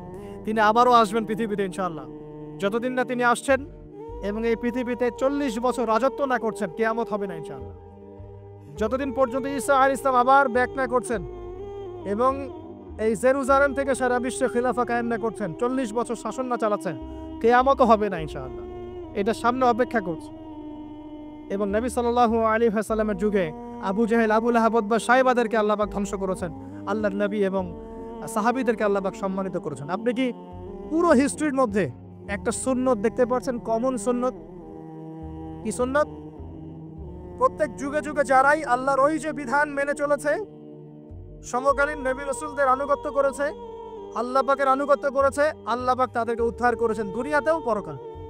প্রত্যেক যুগে যুগে যারাই আল্লাহকে মানে নাই, রাসূলকে মানে নাই, আল্লাহর আসমানি কিতাবকে মানে নাই, বিরুদ্ধাচরণ করেছে, কুফরি করেছে, শিরক করেছে, আল্লাহ পাক সবাইকে ধ্বংস করে দিয়েছেন, কারো কোনো পরোয়া করে না। এই সিলসিলা আজও অব্যাহত আছে, আগামীতেও থাকবে ইনশাআল্লাহ। এখন আমরা যারা এখন বেঁচে আছি, আমরা নবী সাল্লাল্লাহু আলাইহি ওয়াসাল্লামের ইন্তেকালের প্রায় 1450 বছর পরের মানুষ। আল্লাহর নবী এসেছেন এমন সমাজে, যে সমাজে শিরকের পাপ চলছে, সুদের পাপ চলছে, দুর্নীতি চলছে, আপনার কন্যা সন্তানকে জীবিত হত্যা করা হচ্ছে, আপনার মাদক দ্রব্যের সয়লাভ চলছে, মেয়েদের অধিকার দেওয়া হচ্ছে না, গোত্রীয় হানাহানি চলছে। ওই সমাজটাকে তিনি 23 বছরের মধ্যে পাল্টে ফেললেন। কত বছর? 23 বছর। কিভাবে পাল্টালেন? উত্তর, তিনি প্রথমে জ্ঞানের চর্চা করেছেন। কিসের চর্চা? জ্ঞানের। আল্লাহ পাক প্রথম ওহী নাজিল করেছেন, ইকরা বিসমি রাব্বিকাল্লাযী খালাক, পড়ুন আপনার রবের নামে যিনি আপনাকে সৃষ্টি করেছেন। নবী সাল্লাল্লাহু আলাইহি ওয়াসাল্লাম সাহাবীগণ কোরআনের 6টা হক আদায় করেছেন। কয়টা হক? 6টা। তারা কোরআন পড়া শিখেছেন। আমরা সবাই কোরআন পড়া শিখবো তো ইনশাআল্লাহ। তারা কোরআন অর্থ শিখেছেন, আমরা কোরআনের অর্থ শিখবো তো ইনশাআল্লাহ। তারা কোরআনের আদেশগুলো মেনেছেন, আমরা কোরআনের সব আদেশ মানবো তো ইনশাআল্লাহ। তারা কোরআনের সমস্ত নিষেধগুলো বর্জন করেছেন, আমরা নিষেধ বর্জন করবো তো ইনশাআল্লাহ। তারা কোরআনের দাওয়াত মানুষের কাছে পৌঁছে দিয়েছেন, আমরা কোরআনের দাওয়াত দিব তো ইনশাআল্লাহ। এবং 6 নাম্বার, তারা কোরআনের বিধানগুলোকে বাস্তবায়ন করেছে, আমরাও বাস্তবায়নের চেষ্টা করবো তো ইনশাআল্লাহ। এই 6টা হক আদায়ের ফলে 23 বছরের ব্যবধানে জাহেলি মক্কা একদম সোনালী মক্কায় পরিণত হয়েছে। 23 বছর পরের মক্কায় আপনি কোনো সুদ পাবেন, কোনো শিরক পাবেন, কোনো মূর্তি পূজা পাবেন, কোনো মেয়ের অবমাননা পাবেন, কোনো জেনা, কোনো ব্যভিচার, কোনো ধর্ষণ, কিছু পাবেন? 23 বছর পরের মক্কায় কোনো পাপ পাবেন না। কিভাবে সমাজ পরিবর্তন হলো? এই কোরআনের হক আদায়ের মধ্য দিয়ে হয়েছে, নবীর সুন্নাত প্রতিষ্ঠার মধ্য দিয়ে হয়েছে। এরপর কি থেমে গিয়েছিল? উত্তর, না। এরপর আবু বকর সিদ্দিকের যুগ এসেছে, প্রায় 2 থেকে 2.5 বছর তিনি শাসন কার্য চালিয়েছেন। ওই যুগে কি মানুষ আবার খারাপ হয়ে গিয়েছিল? উত্তর, না, বরং ইসলাম আরো বেগবান হয়েছে আলহামদুলিল্লাহ। এরপর এসেছে ওমর রাদিয়াল্লাহু আনহুর যুগ। কত বছর? প্রায় 10 বছর। কত বছর? 10 বছর। এই 10 বছরে কি মুসলিমরা আবার খারাপ হয়ে গিয়েছিল? ওমর রাদিয়াল্লাহু আনহুর কোর্টের মধ্যে কি প্রতিদিন কেস আসতো? সারা বছরে একটা কেসও আসতো না। মানুষ এত ভালো ছিল, সারা বছরে একটা কেসও আসতো না। বরং যারা রাষ্ট্রীয় পর্যায়ে দায়িত্বশীল ছিল তারা এসে বলতো যে আমাদের ভাতাগুলো বন্ধ করে দেন, বসে বসে বেতন নিব কেন, কোনো তো কেসই আসে না, বসে থাকতো কেন? এরকম সমাজ ছিল। একজন ব্যক্তি খুঁজে পাওয়া যেত না যে নামাজ পড়ে না, একজন মুসলিম পাওয়া যেত না যে যাকাত দেয় না সামর্থ্য থাকলে, এমন মুসলিম খুঁজে পাওয়া যেত না যে কোরআন পড়তে জানে না, হাদিসের চর্চা করে না, যে দাওয়াতি কাজ করে না, যে আল্লাহর পথে দাওয়াতে জিহাদে আত্মনিয়োগ করে না, এমন মুসলিমই খুঁজে পাওয়া যেত। এরপরে আসলো উসমান রাদিয়াল্লাহু আনহুর যুগ। ওই যুগে ফিতনা শেষের দিকে সৃষ্টি হওয়া শুরু হল। কোন বিষয়কে কেন্দ্র করে? কোরআন সংকলনকে কেন্দ্র করে ফিতনা সৃষ্টি হলো। আতাতায়ীদের, বিদ্রোহীদের হাতে উসমান রাদিয়াল্লাহু আনহুকে নির্মমভাবে শাহাদাত বরণ করতে হয়েছে। তিনি প্রায় 12 বছর শাসন কার্য চালিয়েছেন। ইসলাম আরো এগিয়ে গেছে। এরপর এসেছে আলী রাদিয়াল্লাহু আনহুর যুগ। আলী রাদিয়াল্লাহু আনহুর খেলাফতে ওই উসমান রাদিয়াল্লাহু আনহুর ঘটনাকে কেন্দ্র করে, হত্যাকাণ্ডকে কেন্দ্র করে মুয়াবিয়া রাদিয়াল্লাহু আনহু এবং আলী রাদিয়াল্লাহু আনহুর মাঝখানে একটা ব্যাটল, একটা যুদ্ধ হয়ে গেছে। এর নাম হলো সিফফিনের যুদ্ধ। কিসের যুদ্ধ? সিফফিন। যাই হোক, এক পর্যায়ে আলী রাদিয়াল্লাহু আনহুকে এরকম বিদ্রোহীদের হাতে, খারেজিদের হাতে শহীদ হতে হয়। বলেন ইন্না লিল্লাহি ওয়া ইন্না ইলাইহি রাজিউন। তারপরে হাসান রাদিয়াল্লাহু আনহু অল্প কয়েকদিন শাসন কার্য চালান। তারপর উম্মার ঐক্যের খাতিরে তিনি তার শাসন কার্যের ভারটাকে মুয়াবিয়া রাদিয়াল্লাহু আনহুর হাতে সোপর্দ করে দেন। যা ছেড়ে দিলাম। মুয়াবিয়া রাদিয়াল্লাহু আনহুর সময় থেকে উমাইয়াদের শাসন শুরু হয়। উমাইয়ারা শাসন করেছে প্রায় 132 হিজরি পর্যন্ত। কত হিজরি? 132 হিজরি পর্যন্ত, প্রায় 92 ইয়ার্স, 92 বছর তারা শাসন করেছে। এই সময় ইসলাম আরো এগিয়ে গেছে, পিছিয়ে যায় নাই। ফিতনা এসেছে, দমন করা হয়েছে। মুসলিমরা বীর দর্পে বিশ্বের বুকে শাসন কার্য চালিয়েছে। এরপর এসেছে আব্বাসীয়দের খেলাফত। জাব নদীর যুদ্ধে উমাইয়াদের পরাজয়ের পরে আব্বাসীয়রা ক্ষমতায় আসা। তারাও ইসলামকে এগিয়ে নেওয়ার চেষ্টা করছিল, ইসলাম এগিয়ে যাচ্ছিল, জ্ঞান বিজ্ঞানের প্রসার হচ্ছিল। আলহামদুলিল্লাহ, ইসলাম পিছিয়ে যায় নাই, মুসলিমরা পিছিয়ে যায় নাই, সারা বিশ্বে দাপটের সাথে আমরা চলেছি। তারপর আস্তে আস্তে ওই আব্বাসীয়দের পতন শুরু হলো। কাদের হাতে? এই তাতারিদের হাতে, মঙ্গোলিয়ানদের হাতে। মাত্র 40 দিনের ব্যবধানে পুরো বাগদাদের মধ্যে প্রায় 20 থেকে 25 লক্ষ মানুষকে হত্যা করা হয়েছে। বাইতুল হিকমা ধ্বংস করে দেওয়া হয়েছে, লাইব্রেরি ধ্বংস করে দেওয়া হয়েছে, বইপত্রকে নদীতে ফেলে দেওয়া হয়েছে। তারা ছিল উগ্র জাতি। মঙ্গোলিয়ানদের নাম শোনেন নাই? হালাকু খান নাম শুনেছেন? চেঙ্গিস খান, হালাকু খান নাম শোনেন নাই? ওদের হাতে মুসলিমদের ব্যাপক দমন পীড়ন সহ্য করতে হয়েছে। এভাবে যুগে যুগে তারপর ক্রুসেডাররা আসছে। ক্রুসেড, একটা, দুইটা, তিনটা ক্রুসেড হচ্ছে। আস্তে আস্তে উসমানীয়দের রাইজিং হয়েছে, ফাতেমি খেলাফত এসেছে, মামলুকদের শাসন এসেছে, এদিকে মোগলরা শাসন করেছে, কর্ডোভার দিকে আব্দুর রহমান তারা শাসন করেছে। মানে এক কথায় সারা বিশ্বে মুসলিম শাসন ছিল। অটোমান এম্পায়ার 1923 এই সময়ের দিকে, 1914 থেকে 1923 এই সময় পর্যন্ত অটোমান এম্পায়ার এই বিশ্বে ছিল। তারপরে মুসলিমরা আস্তে আস্তে রাষ্ট্র ভাগ করে ফেলেছে। প্রত্যেক রাষ্ট্র টুকরা টুকরা হয়ে গেছে, ইউনিটি নষ্ট হয়ে গেছে, রাষ্ট্রের ভিতরে বিভিন্ন ফাসাদ তৈরি করে দেওয়া হয়েছে, মুসলিমদের ঐক্য ভেঙে গেছে, ইকোনমি দুর্বল হচ্ছে। সব মিলিয়ে আজকে মুসলিমদের আজকে এই অবস্থা হচ্ছে। আমাদের এখন যুবকরা চিনে না আল্লাহকে, নামাজ পড়তে মানুষ খুঁজে পাওয়া যাচ্ছে না, যাকাত দেওয়ার মানুষ পাওয়া যায় না। রমজান মাসে পার্ট টাইম রোজা রাখে, পার্ট টাইম তারাবি পড়ে, পার্ট টাইম জুমায় আসে, পার্ট টাইম ঈদে নামাজ পড়ে। প্রজন্ম আস্তে আস্তে এই জায়গায় চলে আসছে। আল্লাহকে চিনে না, রাসূলকে চিনে না, ইসলামের হিস্ট্রি জানে না, আমাদের শেকড় জানে না। এমনি এমনি হয়নি, লাস্ট 100 বছরে এই জায়গায় আমরা আসছি। লাস্ট 100 বছরের হিস্ট্রিকে ভালো করে পড়ে দেখবেন, বলার সময় নাই এখানে। লাস্ট 100 বছরের হিস্ট্রি পড়ে দেখবেন, যে জায়গায় আমরা ছিলাম সেখান থেকে একদম তলানিতে নেমে চলে আসছি। এখন প্রশ্ন হচ্ছে, এই অবস্থায় কি চিরস্থায়ী থাকবো, নাকি এখান থেকে আমরা সামনে যাব? সামনে যে এমনি এমনি যাওয়া হবে না এটা নিশ্চিত। সামনে যাওয়ার জন্য কিছু কাজ এবং ক্রাইটেরিয়া মেনটেন করতে হবে। আমরা জানি এরপরে আসবে ইমামুল মাহদির শাসন, তারপরে আসবে নবী ঈসা আলাইহিস সালামের শাসন, তারপরে দাজ্জালকে মেরে ফেলা হবে। আর দাজ্জালকে মেরে ফেলার আগে দাজ্জাল তার অনুসারীদেরকে নিয়ে বিশ্ব শাসন করবে 40 বছর। সরি, 40 বছর না, 40 দিন। 40 দিন। প্রথম দিন হবে 1 বছরের সমান, দ্বিতীয় দিন হচ্ছে 1 মাস, তৃতীয় দিন 1 সপ্তাহের সমান। তারপরের দিনগুলো আমাদের দিনের মতোই। এরপর ঈসা আলাইহিস সালামের আগমনের মধ্য দিয়ে তার ধ্বংস হবে। এরপর ইয়াজুজ আর মাজুজ বের হবে। ইয়াজুজ আর মাজুজ খুব হিংস্র হবে, তাদেরকে হত্যা করার ক্ষমতা মুসলিমরা থাকবে না। মুসলিমরা তুর পাহাড়ে আশ্রয় নেবে। আল্লাহ পাকের গজবে তাদের ঘাড়ের মধ্যে একটা ভাইরাস জন্ম নেবে, এতে তারা মারা যাবে। বড় বড় নখরওয়ালা প্রাণী আল্লাহ পাঠাবেন, পাখি, এরা এসে এদেরকে উঠিয়ে উঠিয়ে কোনো জায়গায় ফেলে দিবে, মহাবিশ্বের কোনো এক জায়গায় নিয়ে ফেলে দিবে। তারপর আল্লাহ পাক বৃষ্টি বর্ষণ করবে, প্রচুর বৃষ্টি বর্ষিত হবে এবং বিশ্বের এই জমিনটা উর্বর হবে। তখন একটা ডালিম দেখেছেন? একটা ডালিম একটা পরিবার খাবে। একটা ডালিমের খোসার মধ্যে একটা পরিবার আশ্রয় নিতে পারে। এত বড় বড় ফসল হবে। 40 বছর ঈসা আলাইহিস সালাম এই বিশ্বকে শাসন করবে ন্যায়ের ভিত্তিতে, আদালতের ভিত্তিতে। ঘাটে মহিষে এক ঘাটে পানি খাবে, বাঘে মহিষে এক ঘাটে পানি খাবে, কেউ কারোর উপর জুলুম করবে না। এরপর তার বিয়ে শাদী হবে, সন্তান হবে এবং তার ইন্তেকালও হবে স্বাভাবিকভাবে, এবং তাকে দাফন করা হবে নবী মুহাম্মদ সাল্লাল্লাহু আলাইহি ওয়াসাল্লামের কবরের পাশে, রওজার পাশে। এরপরে মানুষ আবার খারাপ হওয়া শুরু করবে। এতটা খারাপ হবে যে মানুষ রাস্তার মোড়ে মোড়ে জেনা ব্যভিচারে লিপ্ত হবে না, কুকুর শেয়ালের মতো। এই অবস্থায় পশ্চিম দিক থেকে সূর্য উঠবে এবং ব্যবসায়ী ব্যবসা করতে বসেছে, কাপড় খুলেছে, এই কাপড় গুটিয়ে নেওয়ার আগে কিয়ামত হয়ে যাবে।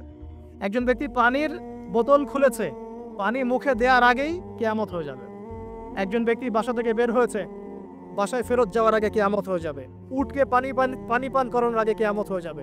ওই সময় তওবার দরজা বন্ধ হয়ে যাবে। এই ইসরাফিল আলাইহিস সালাম সিংহায় ফুঁক দিয়ে দিবেন, মহাবিশ্ব ধ্বংস হয়ে যাবে। আল্লাহ পাক দ্বিতীয় ফুৎকারের মধ্য দিয়ে আবার সবাইকে উঠাবেন এবং এই দুনিয়ার জীবনে আমরা যে কাজগুলো করেছি এর হিসেব আমাদেরকে দিতে হবে। সেদিন যদি আমরা আল্লাহর কাছে প্রত্যেকটা কাজের হিসাব দিতে পারি, কোরআন সুন্নাহর উপর থাকতে পারি, আল্লাহর বিধিবিধান মেনে চলতে পারি, এই কারাগারের জীবনে আল্লাহর বিধান মেনে চলতে পারি, ইনশাল্লাহ যেই জান্নাত থেকে আসছি আবার সেখানে ফিরে যাবো ইনশাআল্লাহ।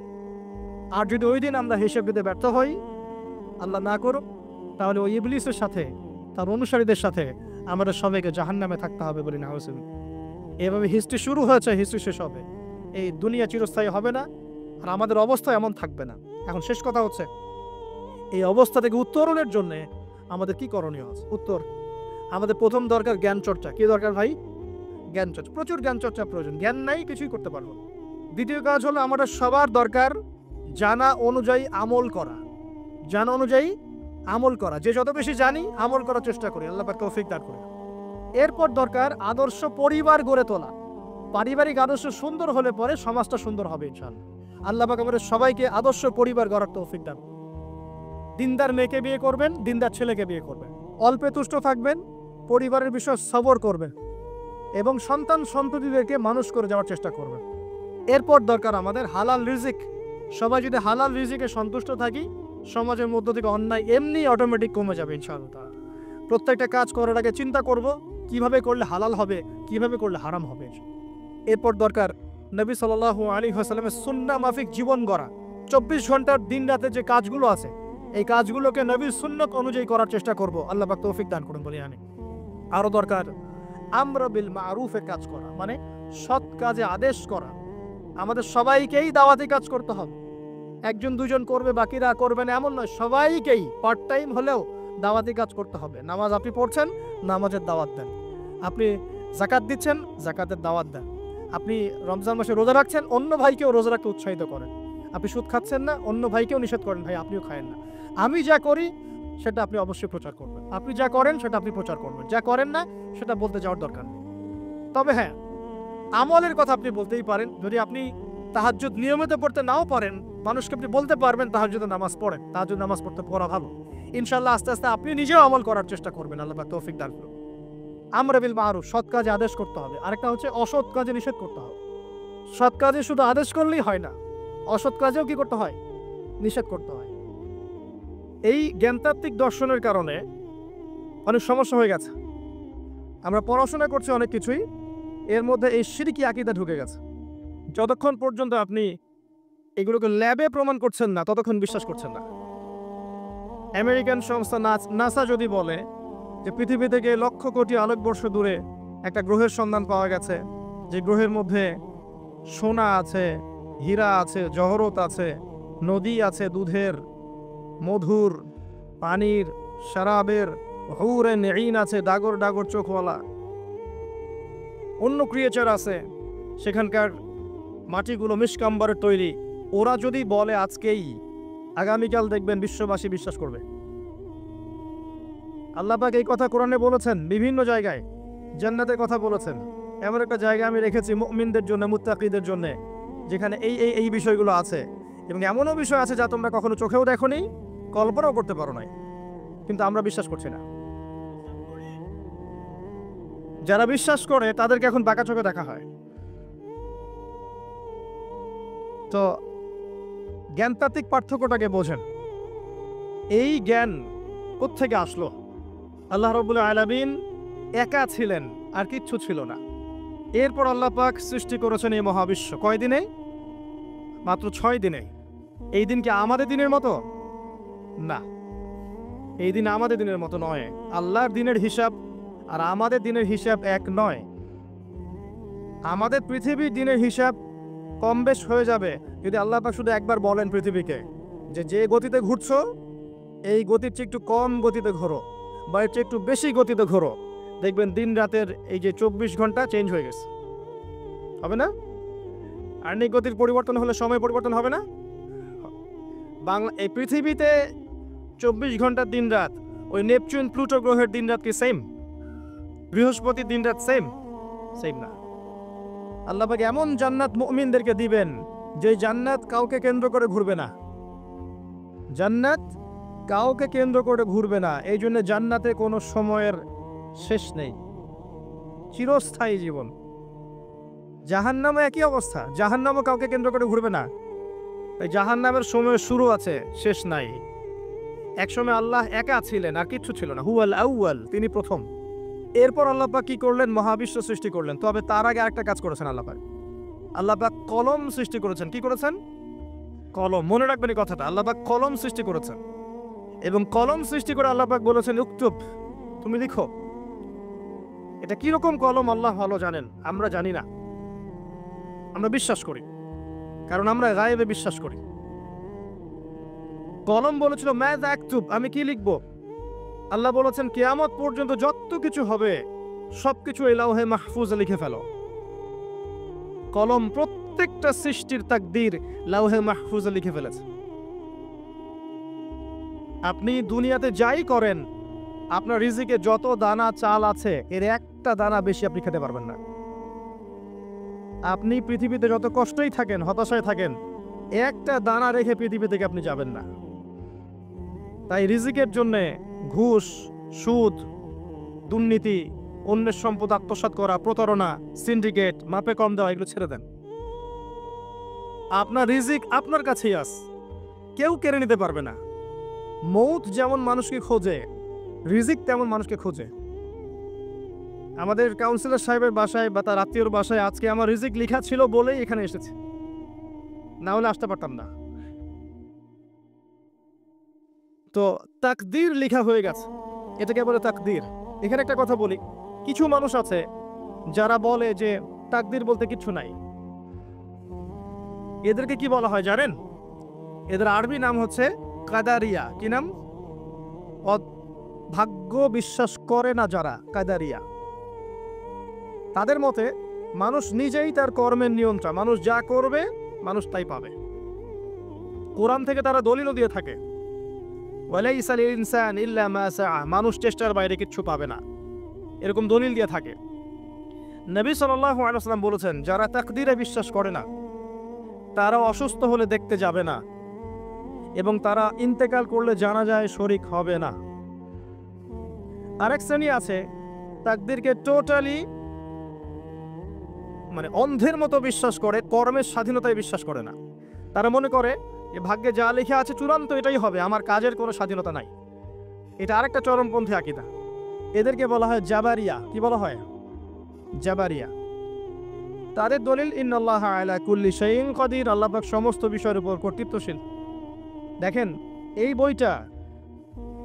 বইটাকে যারা নবী সাল্লাল্লাহু আলাইহি ওয়াসাল্লাম এবং সাহাবায়ে কেরামের আন্ডারস্ট্যান্ডিং অনুযায়ী বুঝেছে, তারা ইনশাল্লাহ পরকালে নাজাত পেয়ে যাবে।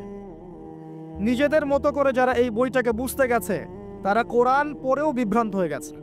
পড়েও মানুষ বিভ্রান্ত হতে পারে। ইউদিল্লু বিহি কাসীরা ওয়া ইয়াহদি বিহি কাসীরা। আল্লাহ পাক এর মাধ্যমে অনেককে হেদায়েত দেন, অনেককে আবার পথভ্রষ্টও করে ফেলতে পারেন। কোরআন থেকে দলিল দিয়েই মানুষ পথভ্রষ্ট হয়ে যেতে পারে যদি কোরআনটাকে নবীর বুঝ অনুযায়ী না বোঝে, নিজের মন গড়া বুঝ অনুযায়ী ব্যাখ্যা করে। আচ্ছা, তো এই তাকদীর লেখার পরে আল্লাহ পাক মহাবিশ্ব সৃষ্টি করেছেন 6 দিনে, এবং প্রত্যেক আকাশে, 7 আকাশে আল্লাহ পাক অসংখ্য ফেরেশতা সৃষ্টি করেছেন আগেই। তারা কি থেকে তৈরি? নূর থেকে তৈরি। মনে রাখবেন, তারা নূর থেকে তৈরি। তার মানে আমরা বুঝতে পারছি যে মহাকালে এমন সময় চলে গেছে যখন মানুষের কোনো অস্তিত্ব ছিল না। ঠিক আছে? কথা ঠিক? আচ্ছা, এই কথা আল্লাহ পাক সূরা দাহরের মধ্যে বলেছেন, হাল আতা আলাল ইনসান হিনুম মিনাদ দাহর লাম ইয়াকুন শাইআম মাযকুরা। মানুষের উপরে এমন সময় অতিবাহিত হয়েছে যে মানুষ কোনো আলোচ্য বিষয়ই ছিল না এই মহাবিশ্বে। এই কথাটা আমি আপনাকে বলতে চাচ্ছি।